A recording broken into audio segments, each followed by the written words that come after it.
Hello everyone, আসসালামু আলাইকুম। আজকে আমার ব্লগটা আমি এখান থেকে স্টার্ট করতেছি। তো সকালবেলা দেখো আমি ঘুম থেকে উঠেই তো আমার ছেলের জন্য একটু নুডলস রান্না করছিলাম। তো আমি সেটা দেখাইতেছিলাম। একটু পোস্ট পাস কি দিব রে বেটা, কিচ্ছু করতে দিবে না। সে হাত দিয়ে নুডলস খাইতেছে, এই জন্য সে হাত দিয়ে মগ ধরতে পারবে না। আমরা বলতেছে তুমি হাত দিয়ে খাওয়াই দেও, বলতেছে শান্তি পাইলাম খায়। তো বলতে হয়েছে পাকনামে বাদ দিয়া খানে। তো দেখো তোমাদের চামচ দেখাইতেছিলাম, এই ছোটো চামচটা নাকি আমার ছোটো ছেলের, কিন্তু বড় ছেলে তো দিবেই না ছোটো জনকে, কিচ্ছু করার নাই। ভাইরে প্রতিদিন সকালবেলা শুরু হয় টম অ্যান্ড জেরি খেলা খেলতে খেলতে সন্ধ্যা হয়ে যায়।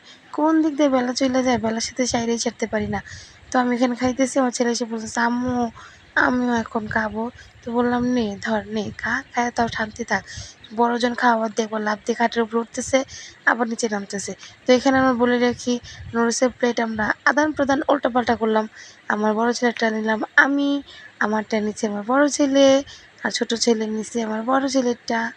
তো এরকম খাওয়া দাওয়া চলতেছে।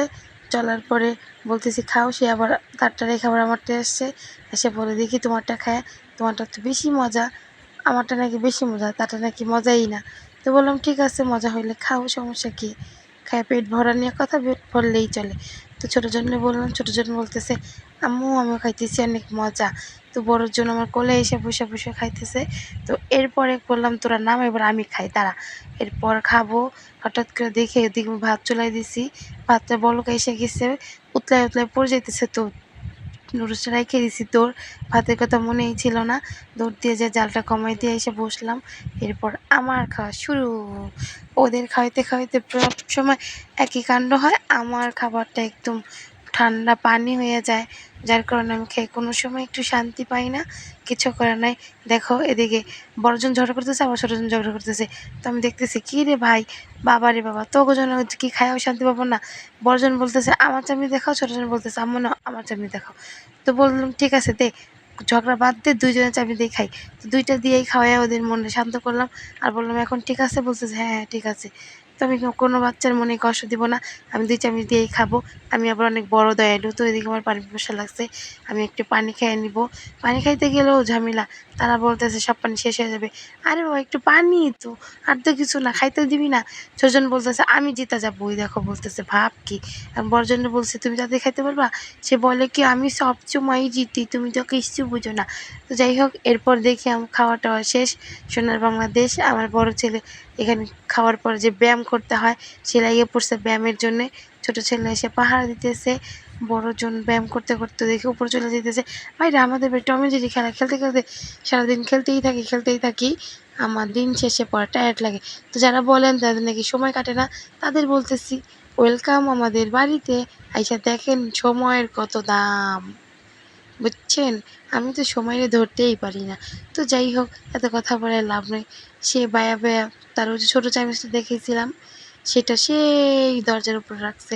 এখন পারবে কেমনে, এখন তো পারতে পারতেছে না। এরপর সে নিনজা টেকনিক খাটাইতেছে, চেয়ারায় না, কিন্তু তাতেও সে নাজেহাল, যেহেতু লাগুরি পাইতেছে না। বলতেছে আমি কেমনে কী করবো, এদিকে ওর ঝাঁঝামেলা বাদ দিয়ে আমি একটু পড়না নাটক দেখে নিতেছিলাম। তো আবার দেখি সে তার মিশনে ফেল হয়েছে, তাই আগের মিশনে পরপর পরপর করে উপরে চলে যেতেছে। তো আপনাদের বলে রাখি কোনো কাজ কাম থাকলে অবশ্যই আমাকে জানাবেন, আমার ছেলেকে পাঠিয়ে দিব, সে বায়া বায়া দেওয়াল দিয়ে তাল গাছের মাথায় চলে যাবে, কোনো সমস্যা নেই। তো আমার ছেলে খুবই বাউয়া বাইয়া স্বভাবের। তো তারপর বার পর চামিচটা নিয়েই দিছে লাভ, ওরে বাবারে আরেকটু জন্যই লাইগা সারছিল। তো দেখি ব্যথা পাইছেই, কান্না শুরু করে দিয়েছি, কিছু আমাকে ব্যথা দিছে। তো একটু আদর করে দিলাম, আদর না করলে সে আবার থামে না। তো এদিকে ওদের সাথে খেলা করতে করতে আমি আবার তরকি রান্না করতেছিলাম গ্যাসে। চুলার ভিতর দেখলাম মুরগিটা, হঠাৎ করে মনে পড়ছে আরে আমার তরকারি নিচে লেগে গেল নাকি। আমি খাওয়ার আগে যদি তরকারি স্বাদটা যদি চুলাই খায় ফেলে রে ভাই, কষ্টের কথা কি বলবো। তো যাই হোক, আমাদের সেই পর্ব শেষ করার পরে আমরা খাওয়া খাওয়াই পর্ব শুরু করে দিয়েছিলাম। এখানে আমার বোনের শরীর ভালো না, ছোটো বোন, ও শুয়ে ছিল।